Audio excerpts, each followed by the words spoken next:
이러므로 우리가 참다 못하여 우리만 아덴에 머물기를 좋게 생각하고 우리 형제 곧 그리스도의 복음을 전하는 하나님의 일꾼인 디모데를 보내노니 이는 너희를 굳건하게 하고 너희 믿음에 대하여 위로함으로 아무도 이 여러 환난 중에 흔들리지 않게 하려 함이라. 우리가 이것을 위하여 세움받은 줄을 너희가 친히 알리라. 우리가 너희와 함께 있을 때에 장차 받을 환난을 너희에게 미리 말하였는데 과연 그렇게 된 것을 너희가 아느니라. 같이 읽겠습니다. 이러므로 나도 참다 못하여 너희 믿음을 알기 위하여 그를 보내었노니 이는 혹 시험하는 자가 너희를 시험하여 우리 수고를 헛되게 할까 함이니. 아멘. 잠시 기도하겠습니다. 살아계신 하나님, 온 교회가 힘을 다해서 기도할 수 있도록 호렙산 기도를 허락해 주신 것이 감사합니다. 혼자 기도하는 것도 은혜가 되는데 하나님, 어린아이들부터 노년에 이르기까지 온 교회가 깨어 기도하게 하심을 감사합니다.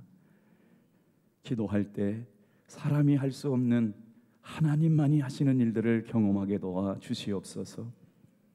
서로가 서로의 기도의 제사장이 되어 위로하고 힘을 내게 하며 하나님 함께 거룩한 호렙산에서 다시 한번 주의 사명을 회복하고 은혜를 회복하는 시간들로 삼아 주옵소서. 감사드리옵고 예수님의 이름으로 축복하며 기도하옵나이다. 오늘은 데살로니가 전서 3장 1절부터 5절의 말씀을 가지고 하나님의 일꾼인 디모데를 보내노니 라는 제목으로 함께 말씀의 은혜를 나누도록 하겠습니다. 온 국민이 사랑하고 또 개인적으로 참 윤동주 시인을 존경하고 사랑하는데, 윤동주 시인이 썼던 내 인생에 가을이 오면 이라는 시가 있어요. 한번 제가 읽어볼게요. 내 인생에 가을이 오면 나는 나에게 사람들을 사랑했느냐고 물을 것입니다. 그때 가벼운 마음으로 말할 수 있도록 나는 지금 많은 사람들을 사랑하겠습니다. 내 인생에 가을이 오면 나는 나에게 열심히 살았냐고 물을 것입니다. 그때 자신 있게 말할 수 있도록 나는 지금 맞이하고 있는 하루하루를 최선을 다하며 살겠습니다. 인생에 가을이 오면 우리가 어떤 생각을 하고 살아야 할까요? 윤동주 시인은 신실하고 진실한 그리스도인이었죠. 일본에서 해방을 얼마 앞두고 있지 않았을 때 정말 안타까운 형장의 이슬로 사라지는 비극적인 운명을 갖고 있었음에도 불구하고 하나님을 사랑하는 마음이 얼마나 컸든지 인생의 가을이 오면 나는 나에게 사람을 사랑했느냐고 질문하겠습니다. 나는 나에게 열심히 살았느냐고 질문하겠습니다.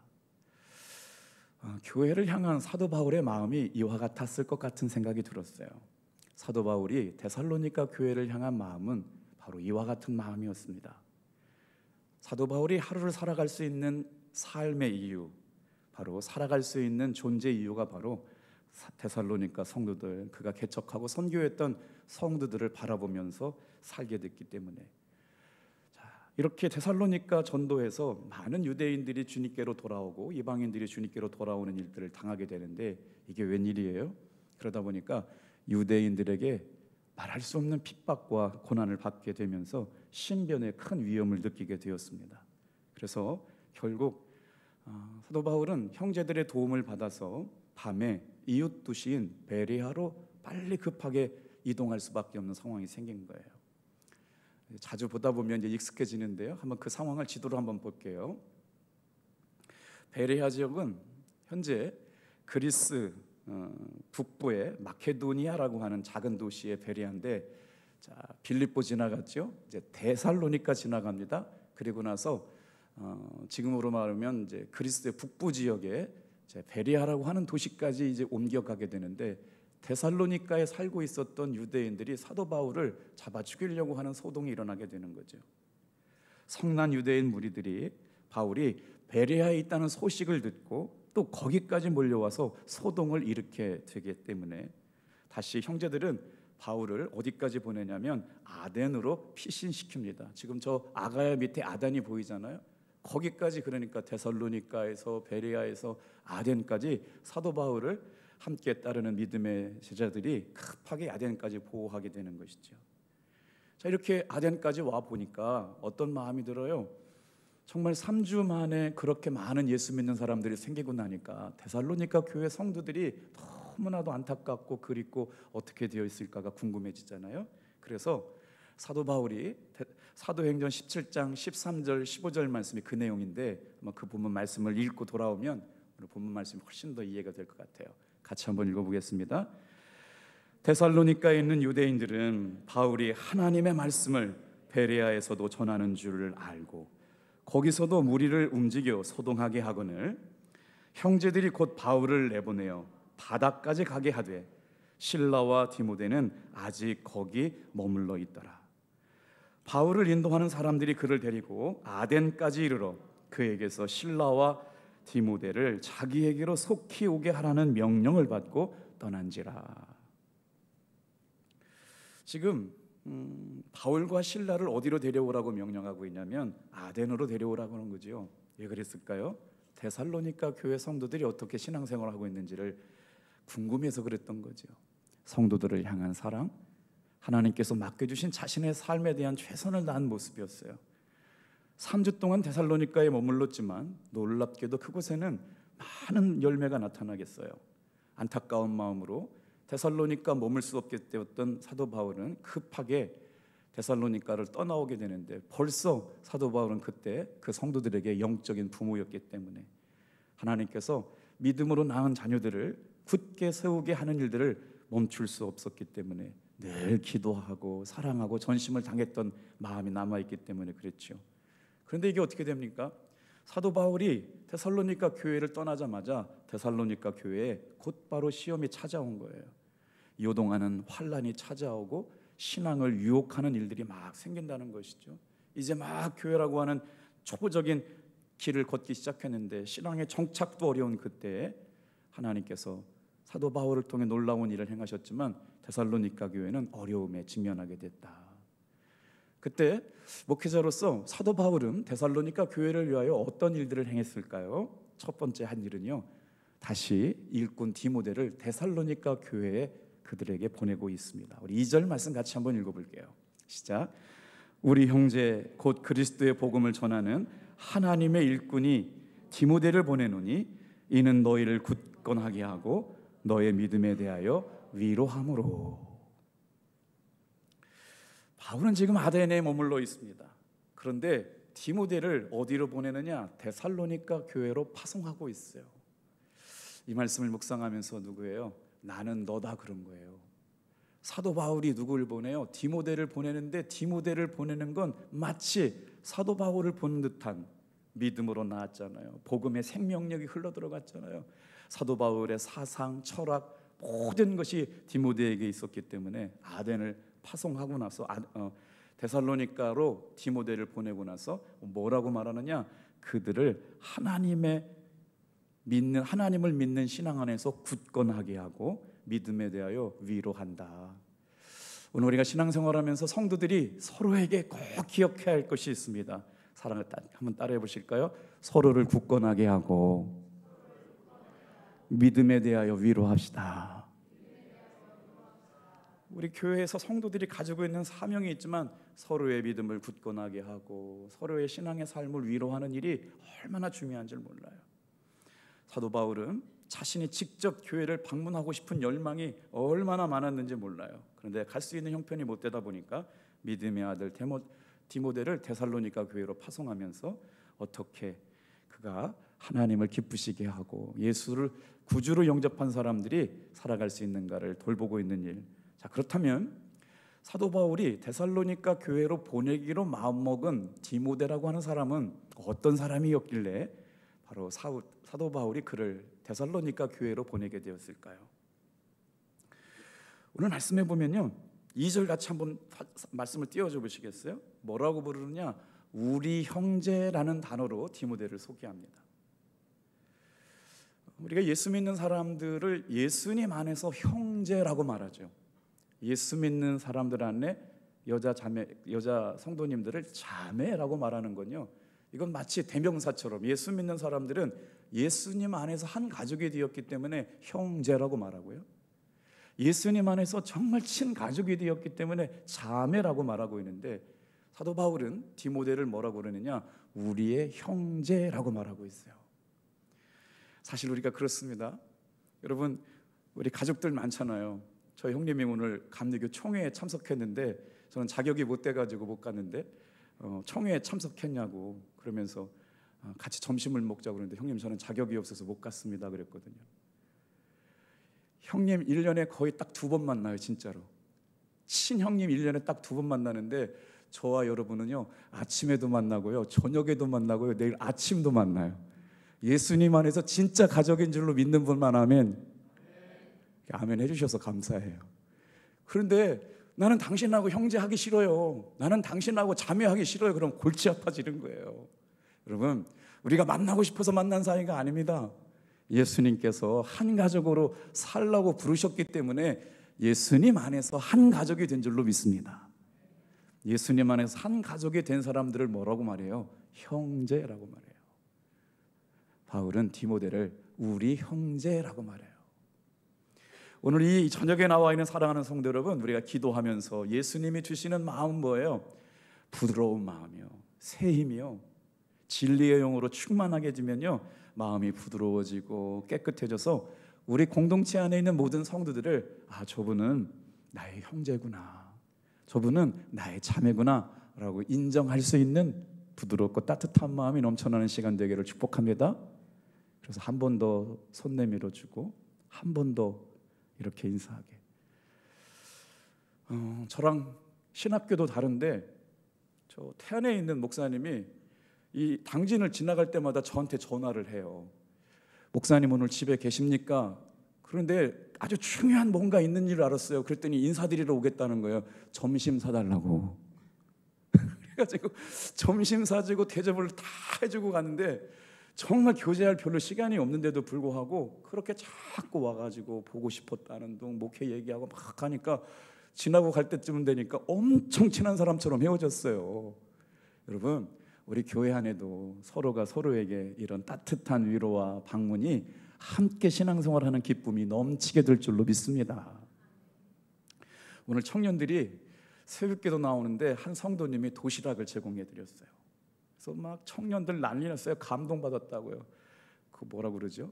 이렇게 도시락을 유부초밥 4조각, 방울토마토 4개, 우유 포도주스 하나 해가지고 도시락을 나눠줬는데, 저도 그렇게 바라보는 모습이 너무 따뜻하더라고요. 청년들 새벽기도 나온다고 한 성도님이 이렇게 잘 서포트해 주시는 모습이 얼마나 좋은지. 여러분, 20일 동안 이런 아름다운 일들이 계속 일어나기를 주님의 이름으로 축복합니다. 돌아오는 주일날은요, 우리 교회 학교 어린이들이 새벽기도 나오는 일이에요. 이 일이 얼마나 중요한 일인지를 여러분 아셔야 됩니다. 신앙을 전수할 수 있는 골든 타임이 있어요. 할아버지와 할머니와 함께 기도하고 아버지와 어머니와 함께 기도해서 정말 이 귀한 시간이 지나가기 전에 아이들에게 새벽 기도의 은혜를 심어줄 수 있는 여러분들 다 되기를 축복합니다.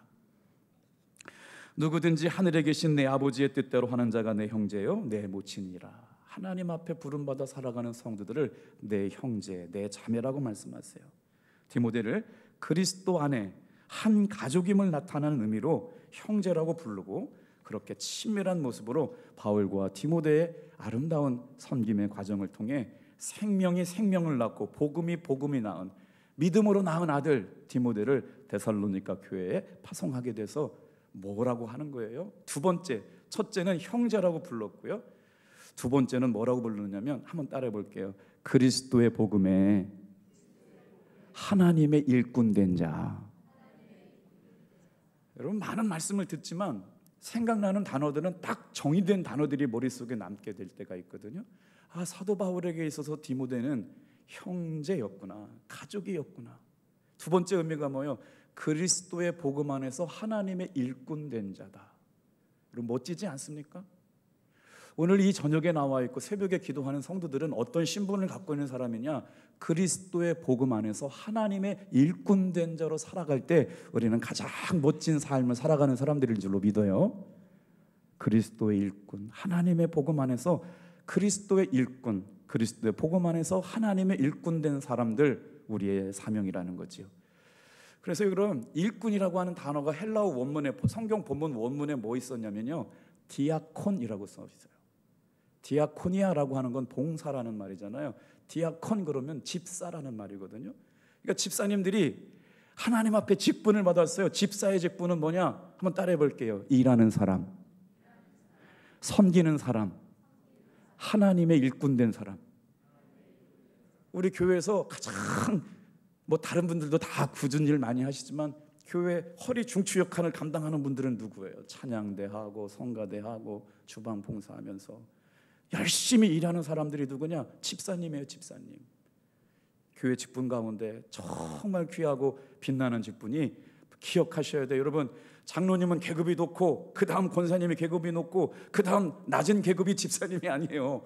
집사님이 하나님 앞에 일하는 자로, 섬기는 자로, 하나님의 일꾼으로 부르심을 믿으시길 바랍니다. 그래서 정말 뜨거운 가슴으로 디모데를 데살로니가 교회로 보내는 거예요. 자, 그러면 왜 사도 바울은 디모데를 데살로니가 교회로 보냈느냐가 굉장히 중요하거든요. 사명을 맡은 사람, 하나님의 일하는 사람, 하나님 앞에 복음 안에서 일꾼된 사람들은 무슨 일을 해야 되느냐? 짧게 세 가지를 묵상할 텐데, 자, 3장 2절 볼게요. 첫 번째로 한번 따라해 보세요. 저희를 굳게 하기 위하여. 우리 한번 2절 말씀 다시 한번 읽어볼게요. 3장 2절 말씀 시작. 우리 형제 곧 그리스도의 복음을 전하는 하나님의 일꾼인 디모데를 보내노니 이는 너희를 굳건하게 하고. 여기까지만 읽을게요. 여러분, 굳건하게 하다라는 말이 뭐예요? 튼튼한 기초를 세우다라는 의미예요. 집사님은, 그러니까 디모데를 보내내서 데살로니가 교회 신앙생활하는 성도들이 아직은 어린아이 같은 믿음을 갖고 있기 때문에 신앙을 굳건하게 기초를 세우기 위해서 디모데를 보냈다. 이 굳건하게 하다라고 하는 의미가 진정한 의미가 뭔지 봤더니 물속으로 가라앉는 것을 떠받쳐서 물 위로 올라오게 만드는 게 굳건하다는 의미래요. 물속에 가라앉아요. 이제 가라앉으면 죽는 거잖아요. 그런데 그거를 떠받쳐가지고 물 위로 올라와가지고 숨쉬고 살아나게 만드는 것. 여러분, 신앙생활하면서 낙심하고 절망하고 힘들어하는 성도가 침륜에 빠져요. 디프레스 됐다고 그래요. 우울해요. 신앙생활에 낙을 잃어버려요. 여러분의 그때 감당해야 될 사명은 뭐냐?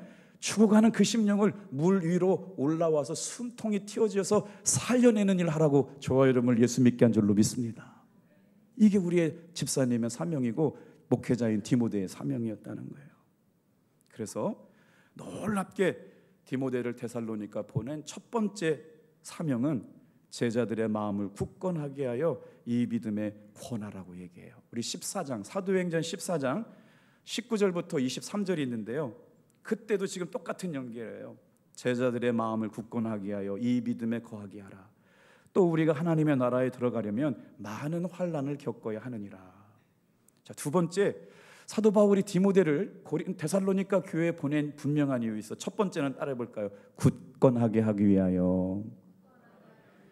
자, 두 번째는요, 다 같이 한번 따라해 볼게요. 저희의 믿음을 위로하기 위하여. 그 다음 구절 우리가 한번 읽어볼게요. 2절 후반절입니다. 2절, 아까는 굳건하게 하고 그 다음에 너희 믿음에 대하여 위로함으로. 이제 유대인들이 막 예수 믿기 시작한 사람들을 공격해오고, 사도 바울은 공격의 대상이 되니까 거기서 머물러 올 수 없어가지고 아덴까지, 아니 베레아까지 왔어요. 그리고 나서 어디까지 가요? 급하게 또 베레아까지 유대인들이 와가지고 공격하고 몹살게 하고 괴롭게 하니까 아덴까지 내려오고 있는 상황에서 사도 바울이 데살로니가 교회를 생각하니까 너무나 귀하고 감사한 거죠. 여러분 있죠? 복음이 생명으로 제대로 내려가면요, 복음이 복음을 낳고 생명이 생명을 낳으면 얼마나 사랑스러운 존재들이 되는지 몰라요. 정말 감사한 것은요, 제가 벌써 호렙산을 인도하는 차가 5년 차가 되는데, 여러분한테 말씀드렸지만요, 첫날 새벽기도 나올 때는 항상 긴장돼가지고 밤잠을 이룰 수가 없어요. 제가 믿음이 없나 봐요. 몇 명이나 오실까가 아직도 걱정이 되는데, 항상 그게 걱정인데 제 믿음보다 우리 성도님들의 믿음이 항상 더 좋아요. 여러분 끝까지 이 모습 이대로 승리하시기를 주님의 이름으로 축복합니다. 그러면서 함께 기도하는 모습이 얼마나 아름답고 감사하고 귀한지 모르겠어요. 환난 가운데 성도인들을 믿음에 굳게 서게 하고 그들의 신앙을 위로하는 사명, 이게 바로 성도의 사명이고 목회자의 사명인 줄로 믿습니다. 믿음에 대하여라고 하면 주여 저희들을 견고하게 하옵소서. 성도의 사명이 뭐예요? 함께 신앙생활하는 사람들을 아름다운 말로, 믿음의 덕을 세우는 말로 위로할 수 있는 은혜. 여러분의 삶의 자리에서 만나는 사람들마다 예수의 복음으로 위로해주는 사명 살아가시는 여러분 되기를 축복합니다.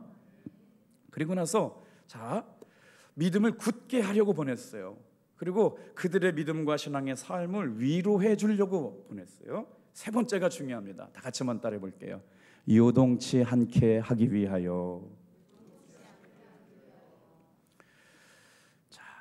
놀라운 사실은 그들의 삶이 어떻게 그랬냐고요? 우리 3절 말씀 한번 읽어볼게요. 데살로니가 3장 3절. 그들의 신앙이 흔들릴 수밖에 없었어요. 3절 같이 읽어보겠습니다. 시작. 아무도 이 여러 환난 중에 흔들리지 않게 하려 함이라.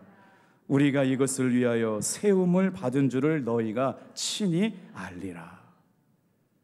사도 바울이 담임자잖아요. 데살로니가 개척자예요. 믿음으로 나왔어요. 3주 동안에 예수 믿는 사람들이 많이 생겼어요. 그런데 급하게 이제 내려오다 보니까 돌볼 수가 없잖아요.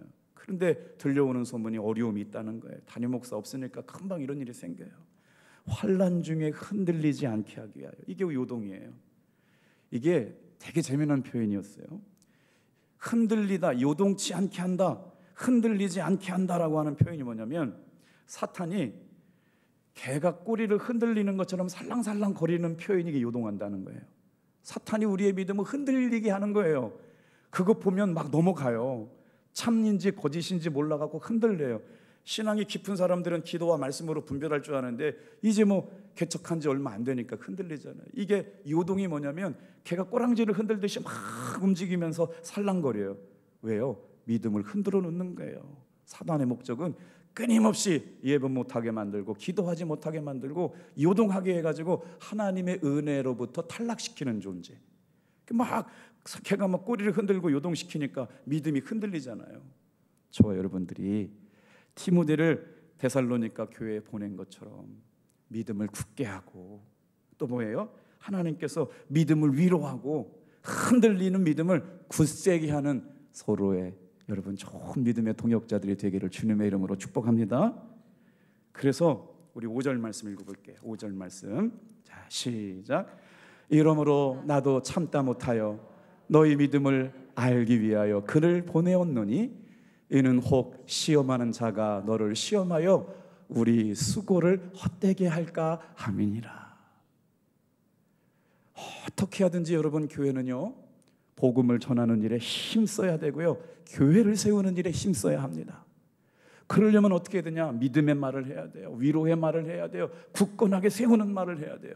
덕을 세우는 말을 해야 돼요. 믿음의 말을 해야 돼요. 살리는 말을 해요. 창조하는 말을 해야 돼요. 이것이 여러분 우리가 지금까지 싸워서 하나님을 기쁘시게 한 믿음을 위한 일이 헛되이 되지 않게 될 줄로 믿습니다. 7절 8절 읽고 마칠게요. 사도 바울이 어마어마한 고백을 합니다. 같이 읽어볼게요. 시작. 이러므로 형제들아, 우리가 모든 궁핍과 환난 가운데서 너희 믿음으로 말미암아 너희에게 위로를 받았노라. 8절 말씀 시작. 그러므로 너희가 주 안에 굳게 선즉 우리가 이제는 살리라. 여러분 교회가 뭐예요? 교회 가서 위로받는 거예요. 교회 와서 신앙이 굳건하게 세워져야 돼요. 교회 가서 시험 들면 안 돼요. 교회 가서 부정적인 얘기 들어서 누구 흉보고 누구 때문에 신앙생활 못하겠다고 그러면 안 되잖아요. 믿음의 말로 인하여 정말 그들의 믿음으로 말미암아 사도 바울이 개척자가 위로받은 겁니다. 할렐루야. 그랬더니 어떻게 돼요? 사도 바울이 얼마나 기뻤는지 그들의 믿음으로 말미암아 내가 살리라. 오늘 이 저녁에 나와 기도하는 사랑하는 성도의 믿음으로 누군가가 살아나게 되기를 축복합니다. 교회 와서 위로받고 은혜받고 믿음으로 사는 모습이 시험을 이기고 우리의 수고가 헛되지 않게 되고 형제들과 궁핍함과 환난 가운데 믿음으로 말미암아 다 같이 한번 따라합시다. 위로를 받았노라. 8절이에요. 주 안에서 굳게 선 믿음으로 이제는 우리가 살리라. 오늘 이 저녁에 데살로니가 교회에 디모데를 보내면서 굳건하게 하고 위로하게 하고 그들이 흔들리지 않는 견고한 믿음 가운데 세워져서 하나님 앞에 그들이 살아가는 믿음의 이야기가 그들에게도 은혜가 되고 듣는 우리에게도 큰 은혜가 되는 아름다운 성도의 교제가 일어나는 우리 교회 되기를 축복합니다. 기도하겠어요. 바울은 데살로니가 교회의 설립자면서 그들의 영적 아버지였기에 그들을 얼마나 사랑했는지 말씀을 통해 느껴집니다. 복음으로 아버지 하나님 제사장의 사명을 감당했던 그가 얼마나 부르심 앞에 신실하게 살았는지 위로하고 살려내고 너희가 주 안에서 굳게 선즉 이제는 우리가 살리라. 오늘 이 말씀을 들은 사랑하는 탑동교회 성도들이 너희가 주 안에서 굳게 선즉 이제는 우리가 살리라 말씀하신 말씀을 가슴에 깊이 새겨 온 교회가 어린아이로부터 장년과 노년에 이르기까지 함께 하나님의 거룩한 은혜의 잔치, 기도의 잔치에 참여할 때 하나님이 하시는 일들을 믿음으로 바라보게 도와 주시옵소서. 우리를 위하여 광야의 식탁을 차려주시고 아버지 하나님 뜻밖의 선물을 준비하고 계신 하나님 전심으로 기도하게 하시고 끈질기게 기도하시고 함께 모여 기도하게 될 때 하나님 인생의 가을이 오면 사람을 사랑하며 살겠다고 고백했던 시인의 고백처럼 데살로니가 교회 성도들을 향하여 생명의 복음으로 복음을 낳았던 사도 바울의 마음처럼 오늘 살아가는 탑동교회 성도들이 인생의 가을이 오면 사랑하며 살겠다고 고백하게 하시고 남은 인생을 열심히 살겠다고 고백할 수 있는 우리 모두가 되게 도와 주시옵소서. 예수님의 이름으로 축복하며 기도합니다.